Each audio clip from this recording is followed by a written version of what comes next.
Nolan Wells' mother is finally speaking up, man. This woman has been disrespected. She's been called a race hustler, race baiting, everything. Mind you, are we forgetting that she's the one that lost her son? She's the one that's not getting no answers to what happened to her son. There's not a lot of transparency. We have people that are looked at as suspects doing interviews where the police haven't even talked. This whole thing is a mess. It's a mess. Somebody is not living no more.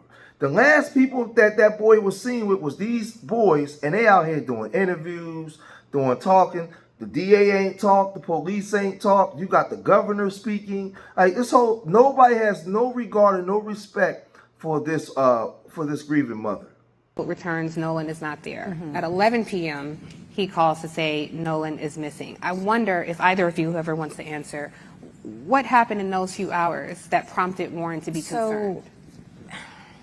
I'm not quite sure what would prompt him to be concerned, but all I can say is what I did that day. So me and my sister, we made an order of pancit, which is a Filipino noodle dish for one of our friends. They were having a big family get-together, and we really didn't have anything planned for the 4th. So me and my sister are, cleaning up, and this is about 8. And she's like, hey, Nolan hasn't texted us. And that was the thing. Nolan was really big with communication with us, right? And so I call him, doesn't answer. I end the call. Call back, and this is probably, I think, maybe around 8. Don't quote me on the times, guys. So then I call again later around 8. Still no answer. So this whole thing is crazy because they want her to surrender over a phone, whereas she, like I said, she's not getting any transparency. Now remember, I want y'all to really sit back and think about this. You sent your son gets up in the morning, gets dressed, he goes outside. It's the 4th of July. You go to randomly call your son, and your son does not answer the phone. You don't pay it no mind first. And then you call him back again. You call him back again, and he don't answer the phone. So you wait a half hour, you call back again. Then you start frantically calling. Now, mind you, they said that they had the phone and they wasn't answering the phone. All of a sudden, what I may be led to believe is, because remember, they claimed that they left him on the island and they had his phone. They said, okay, well, we got to answer the phone because this is going to look crazy if we got his phone. And if something was to happen to him, we had his phone and we didn't answer the phone. So this whole phone situation gets real crazy, man. And it's real, man, this whole thing is just crazy. So then I call again later around 8. Still no answer. And then I want to say I called one more time, and I think that was at like 10:48. So I'm in the kitchen, my phone rings. Now this is probably like early 11 o'clock, somewhere around there. Phone rings when I make it back to the phone, and I'm like, whose number is this? Because, we get weird phone calls sometimes. They didn't leave a message. Number pops back up. I pick up the phone because it says maybe Warren. And I'm like, Warren? So this is 11:07. That's per my cell phone records. So I answered the phone. He's like, hey, Miss Christine, have you seen or talked to Nolan? I said, no. Why? He should be with you guys. And he said, oh, no, well, when we went to the island, there was a girl named Katie that he met, and he had decided to stay behind. And I said, what? Because we know our child. And Nolan isn't one to be like, oh, well, I'm just going to throw caution to the wind, and I'm going to stay here with this girl that I just met. So I'm on the phone with him. Now I'm in a panic. I'm running into my room. Elmore was in bed watching a different movie, and I'm like frantic. He's like, what's going on? I'm like, Nolan is missing. I'm trying to pull up the GPS as I'm talking to him. And at some point, he tells me that, I was like, well, his phone says GPS Life 360, not Snapchat. Right. Life 360 says that he's on land. And he was like, well, no, I mean, well, we have his phone. And I'm like, wait, what? We have his phone. And I'm like, wait, what? And I'm like, okay. Because at that point, you're telling me, this is coming from Warren, don't worry about it. We're going to find him. It's going to be okay. So let's walk this slow. So now your son remember, he wasn't answering the phone, but the last time you checked your son on the 4th of July went on a boat, right, with some boys. And when you went to check on your son, he wasn't answering the phone. When you finally got somebody on the phone, somebody else answered the phone and it wasn't your son. Now, mind you, you do the 360 thing, GPS thing, and the phone says that Nolan should be on land. But last time you checked, your son went out on water with somebody. Somebody else picks up the phone and says, yeah, we left Nolan on the island. Don't worry. I'd have been incensed. I'd have went out my mind. I would have went crazy, right? What do you mean? You got my son phone. You left my son on the island. Nah, I ain't going for that. With some girl he barely knew, where last time I checked, y'all went over water.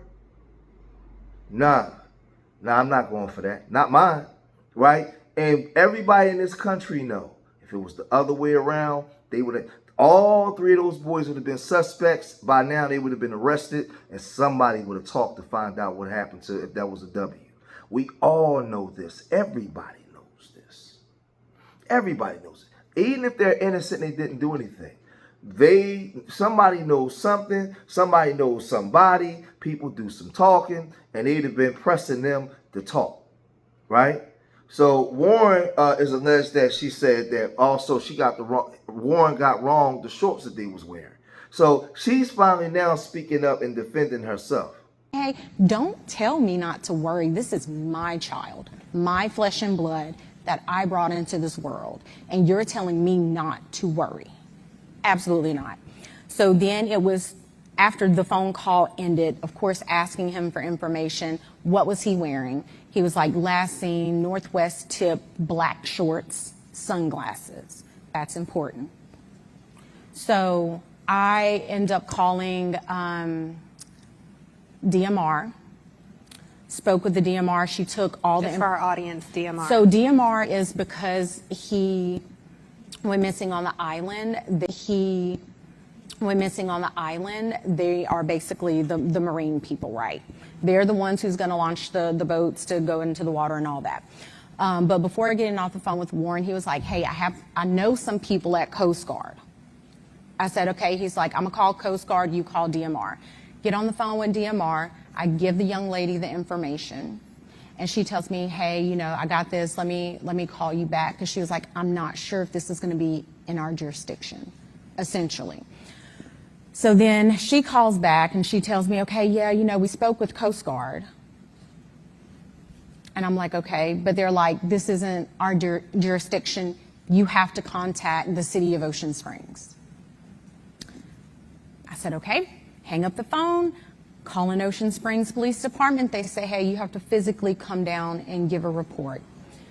I said, okay. So on our way, because we don't live that far from the police station, on our way there, I was like, well, let me stop by the hospital, because there's a hospital that's maybe 5 minutes up the road from our house. Stop by there. I'm like, hey, have you guys seen this kid? Has he been brought in? The lady's like, no, ma'am, we hadn't. I said, okay, thank you. Run out. We go to the police department. Get to the police station, and the officer basically says, again, this is out of our jurisdiction. And at that point, I'm like, my God, who am I supposed to talk to? Who is supposed to help me with this? So then he said, it's going to be, you would have to call DMR. I was like, we've already called DMR. DMR said it's not in their jurisdiction. So when this situation first went down, she was having all kinds of trouble just trying to find the right people that will help her and locate her son, right? Mind you, the next day his body turns up. And to this day, she's still having trouble finding out what happened to her son. And she has black people that look like me, calling her all kinds of names, saying that she's bringing race into it, she's race baiting. The crazy thing is, they haven't lost their children. You know who you are out there. If this was your child, man, please, you'd be going crazy to find out. And the authorities was handling it the way that they handling her. Oh man, that's why I know a lot of you are hypocrites and you're not Christians. You're not believers of God. Because at the end of the day, I'm not saying that those boys are innocent, but the proper way to police this They were the last people he was seen with alive. And it's a way and protocol that you are supposed to handle this case. And they haven't done it. They haven't done it. Right? And they haven't been transparent to the point where this woman has to come out and speak in the manner in which she's speaking. And then her husband, he said he didn't like the way when they was looking for Nolan, he was handled by his so-called friends. Jurisdiction. So we end up, I think at some point I had called Jackson County Sheriff's Office. Yeah. So she calls back and she's like, hey, are you there? I said, yes, we're here, but he's telling us the same thing you guys told us, which is no, we can't take it. She gets on the phone with a police officer. Now this is Jackson County Sheriff's Department speaking with the Ocean Springs Police Department. Ocean Springs Police Department is saying, this is why we can't take this information. She says, okay. He gives me the phone back and she's like, okay, I'm just going to take it. I'm just going to take the information. And that was, we met an officer. It was after midnight. Right? Yeah, it was somewhere after midnight. Met him in the McDonald's parking lot, gave him the information. He was just like, okay, thanks. I was like, like, where is the urgency? Mm-hmm. And so, as far as we know, there were no boats on the water that night.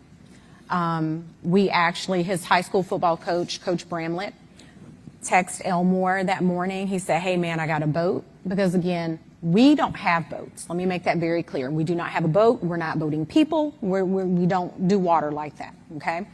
So Coach Bramlett's like, hey, I got a boat. So we was like, great, let's go. Great, let's go. We're on the water. We go out there. We walk the island. Cell phone works perfectly fine. I actually had almost an entire conversation with my grandmother who was in a panic as we're walking this island looking for anything. I just want to pause there. The cell phone worked fine because in the reporting, there's been so much reporting that there's poor cell phone reception. And this is some of the disputes that we have about that night. Dad, feel free to jump in here because they're saying he met this young lady, Katie, and that he stayed back. According to the reporting, Katie is saying no. He said he was going to go with his friends. According to the reporting, the friends say, no, he left us his phone because there was no reception. Dad, have you found any consistencies? Have you spoken directly with any of his friends? Well, the first inconsistency was you called me and tell me my son stayed on the island to talk to a girl. My son would never do that. That's not in his character. I didn't raise none of my kids to do that. The second thing is, you say he doesn't have his phone. He doesn't leave his phone. I would wake up sometimes in the morning and Nolan would have his phone here right in my face. And I'm waking up cussing and fussing like, boy, you don't get the camera on my face. And he just laughing and giggling and stuff like that. So that's twice. To me, that's two lies that he told me. Now, I'm going to tell y'all something, right? This is a disgrace. Look at all the press conferences, all the things that we got to do in this country to get justice when we have issues with W folks. Look at what we got to go through, right?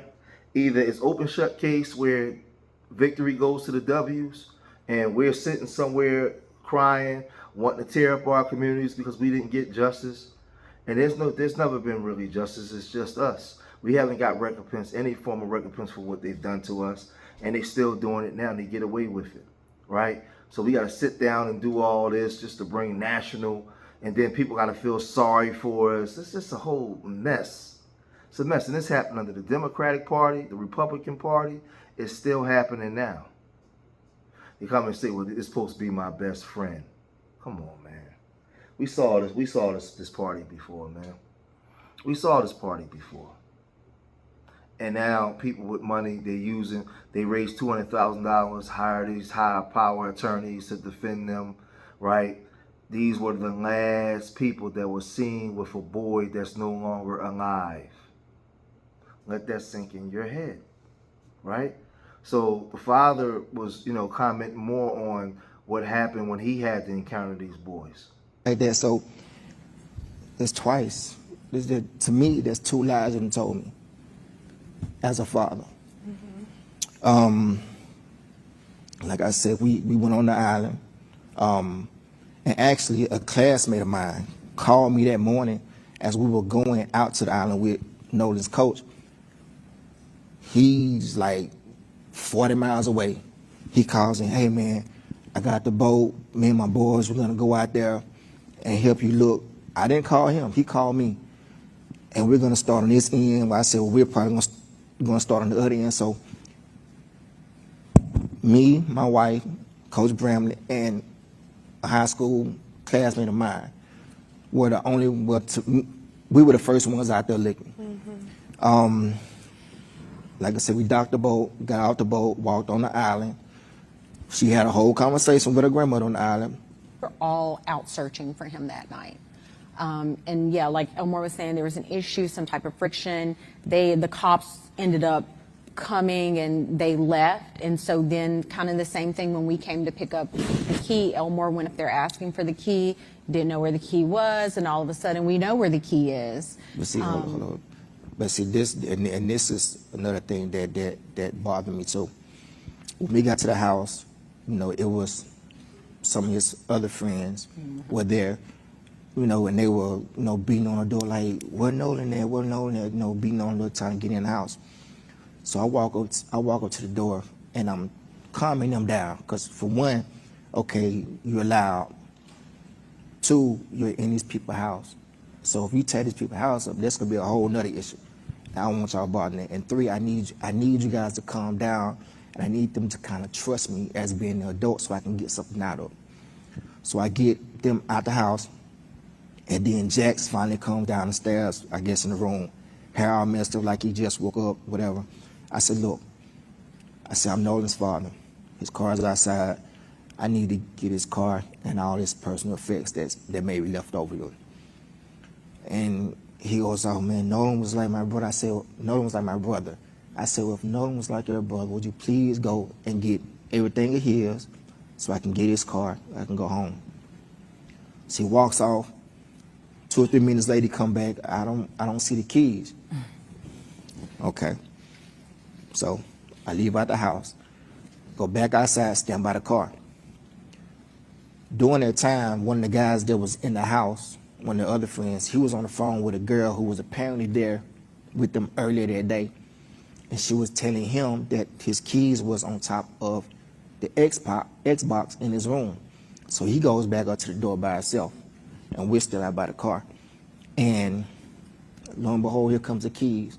So now to me, you lied to me 3 times. I don't believe nothing that you tell me from here on out. And this is Jax. This is Jax. And eventually. And I keep warning you guys about being around certain groups of people. This is what happens. So now, man, I tell you the truth, based off of history, I don't know if the Wells family is going to get any transparency.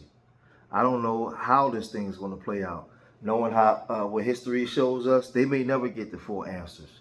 Them boys may go off to college, wherever, go live their life and get to live prosperous lives while they have to sit there and always wonder what happened to their son. This is the history of black people in this country. This is what they do. They get away with it. We always get lost. We always have to take the L's, unfortunately, in this country, man. And now you may have some where we got to win here and there, but for the most part, no. And if we do, it took 30 to 40 years for us to get any type of win. That's the way this country goes. So her and her husband, they may never get any forms of justice. And let me say this too, I'm ending my video. Me as a foundational Black Americans, none of you fools come into my comment section and say, well, she don't FBI, I don't care. If you don't care, then don't leave a comment. I'm a human being. I have a soul, a heart. I'm on FBA business and I love my people, but that don't mean that I dislike other people. That don't mean that I don't root for other people. That don't mean that I don't care and help other people. If you want gang stuff, stay away from my channel. I'm not with that. I got a soul, my spiritual belief systems. I love and love on other people. I'm for my people first. I'm for the development of my people, absolutely. FBA all day. But being a foundational Black American don't mean I don't hate other groups, or when other groups and when other people have issues, I don't defend them. No, that's not how I get down. I'm not a damn demon. I'm not filled up with so much hate that I become the very people, I start behaving like the very people I despise. I refuse to do that. So I am a foundational Black American, right? And I stand on business for FBA. But that don't mean that I don't support or actually speak up for other people when I see them being done wrong. So if you on that tip, don't leave that stupid stuff in my comment section. We ain't all the same. All foundational Black Americans don't think the same. We ain't all doing the same things. So go ahead over there in that room over there and do that. I don't do that over here. But if you made it this far in the video, hit that like button, subscribe to Street Media TV, leave your comments in the comment section. And remember, I love y'all. Till the next time. Peace.